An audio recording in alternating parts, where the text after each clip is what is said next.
Hey guys, welcome back to my channel. My name's Brian. I do stuff on Amazon and other e-commerce funness. I've got a couple of new subscribers, so thank you. If you're one of those subscribers, go ahead and smash the like button or tap it or tickle it, whatever you want to do. So I've been gone from YouTube for about 5-6 months. In that time frame, I got married in March of 2018 and then had our first kid, me and my wife, in September, a little girl. And so I've been away making sure everything continues to grow and nourish in that regard. And I've been working on some other fun stuff with Amazon, but today is specifically about shipping and how to not get screwed over and making sure that you are aware of what you're doing. So let's hop into one of my student accounts, teaching accounts, whatever you want to call it. I'm new to calling it that, but so we'll hop in over here. So this is a screenshot. So this is from December 13th to December 20th, 1 week. So I ordered 130 units of this specific product. So it's just some pants. And they were selling for between $73 and $75. You can see right here my average sales order was $74.84. So in the space of a week, I sold over $9,000 in revenue, and this is where I was supposed to have about a 10% profit off of that. So I was supposed to make around $900, but I had forgotten one silly little thing, and this is what it is. So when you go into your shipping, and a default setting here, we'll go into this. So I'll get there. Right here, you'll see right here for your selling fees, there's the $39.99, which is your normal pro seller's account. But then there's an FBA fee of $519, and that just showed up one day, and as soon as it showed up, I remembered exactly what it was. And I don't want anyone else to have this happen to them, because it's so disheartening to be like, oh cool, I just made $900 in 4 days, and then be like, oh no, psych. That's not how it is. It's much less than that. So, in here, it tells me that it was from my FBA inventory placement service fee. So, if you don't know what that is, I'm going to walk you through what it is and how it can totally screw you over. So, up here in your top corner, I'm not showing up here because I don't want to blur out my screen, but my store name is up here. But you go up here in your Seller Central account to settings, it's in your top right, and then it'll drop down, go to Fulfillment by Amazon. Go ahead and click on that. It loads up everything for you. So on your inbound settings right here, we'll go to Edit over here on the right. So when you open up your Amazon seller's account, they have their default setting for when you ship stuff into Amazon. So if you've ever done it, then you know how hard it is your very first time. It's so confusing, but I'll have another video of exactly how to do that. There's several different ways to ship, but I'll go over the easiest, and it's just foolproof. Anyway, so their default setting is called distributed inventory placement, where Amazon tells you to where to ship all of your products. Let's say you have 500 units of whatever you have, and Amazon will say, okay, if I have your 500 units, send 100 to North Carolina, send 200 to Texas, and they'll just tell you where to send them. But you have the option of using what's called their inventory placement service. So this can be good, but also it can be really, really bad, and I don't ever recommend it, but I had my settings set to that just for showing one of my friends how to do it, but I forgot to change it back. Anyways, it ended up screwing over our test account. Anyway, so when you use your inventory placement service, you can send all of your units to one place, to one warehouse, and then Amazon will charge you a fee to ship it to all their distribution centers. Man, it is hard to talk. So it says right here, a per unit service fee applies.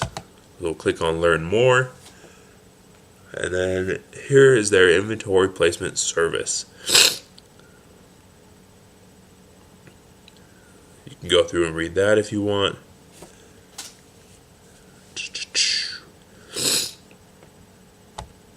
We'll go ahead and click in here.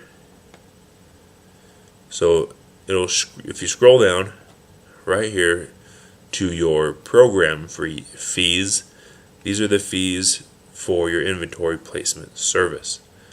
So if you look at it, if you're just selling normal, really small units, then it's not a huge deal. But if you're already spending, 30, 40, 50 cents a unit for shipping from, if you're doing private label, so you're shipping it from China or from your manufacturer, wherever they are, to the unit, to the warehouse, then you're already paying 30, 40, 50 cents a unit. So if you have a standard size, so just look up, you can click right here, it'll tell you more about what standard size is. But for this case, when I was selling these pans for $75, they were kind of big. They were in this oversized class. So their shipping weight was 13 pounds. So as you can see right here, the over 5 pounds is $1.30 plus 20 cents per pound above the first 5 pounds. So I was $1.30, and then so 13 pounds, 13 minus 5 is 8. So 8 times 20 cents is 160 cents. So I'm at almost, so it's $2.90, an extra $3 per unit for shipping, on top of my normal shipping cost into Amazon. So I ended up paying about $5 a unit for shipping, and so I was already at like $7, $8 per unit profit before I had all of this shipping issues that I just wasn't aware of. I just ran through my shipping. It's kind of a bummer. It's kind of a bummer, but it's a good learning experience, and I wanted to be able to share it with everyone out there who watches these, all 20, 30, 40, 50 of you, whoever watches it, thank you. Go ahead and subscribe. There's going to be more content, and it will be fire. Anywho, so let this be a lesson on how to not let poop hit the fan. I know it's not very deep, but it sucks and it stinks. So, to recap, when you open up your professional seller's plan, you are already defaulted here to the distributed inventory placement. That's where Amazon tells you where to ship it to. Ship whatever amount of your SKU to whatever warehouse they want you to ship it to. I recommend staying there because it ends up being cheaper. Unless you have a product that's under a pound, then it might save you a bit of money to just ship it all to one place. It really just comes down to knowing your number. If you know your number, then it's, if it's okay with you, then do it. If it's not, if you want to squeeze everything out, make sure you have it on distributed inventory placement. But what else? Is there anything else? If there is anything else, and you have any other questions, let me know. Go ahead and type them down below in the comments. Leave me a like, leave me a dislike. I don't care. Well, I do care. If you don't like it, let me know in the comments. Tell me, hey, you suck, or you stink like poop hitting a fan or something. But lesson learned. I'm going to have one more product going up in my student learning account for display here. So I might as well just show you what products I have in my inventory.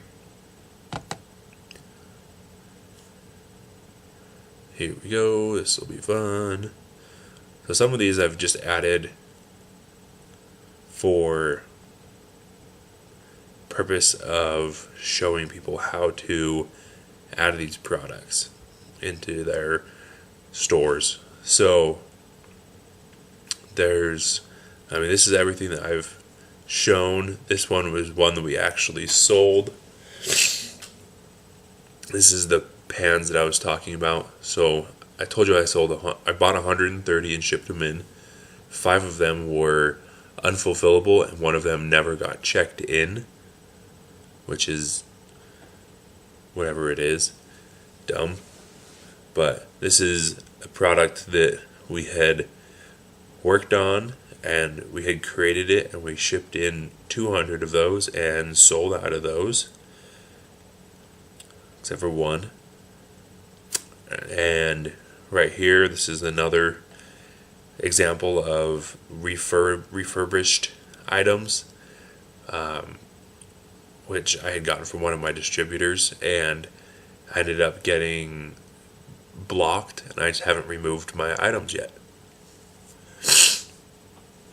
which is, I don't know, I'm just losing money on that. It's a little silly. But those are all of the items that I have been selling. And so we created this. This was one of our private label examples. We made about $250 off of that.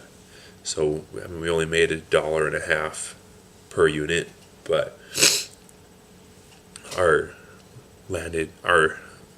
profit margin was really low to begin with. And then this one and this one are examples that I had gotten from a supplier to ship into my warehouse, or into Amazon's warehouse, and have them take care of everything for me. Anyway, not a lot of people will show you all of their units, but this is my student test account, and it's not super important, doesn't make me very much money. I have my other account that makes me quite a bit more. So yeah, I'll probably have another 1 or 2 items that I throw up in here. As you continue to come back and watch videos, I will, every once in a while I throw a couple, $1,000, $2,000, $3,000 into a product. I spent about $4,500 on these copper pans, and ended up making about $250. And then on these nipple covers, we ended up making about $200 from those. And I don't know, we might restock these and just let them slowly sell. We'll see. I'll keep you updated. But if you do have any questions, go ahead and let me know. This is not a very good video. Hopefully I get better at it. Probably not, but whatever. If you made it this far, Kudos. I should give you a thumbs up. Alright. I think that's going to be it for today. Thanks for watching. Come back another time and we'll chat and have a bunch of fun. Have a good day. I'll miss you already. Deuces.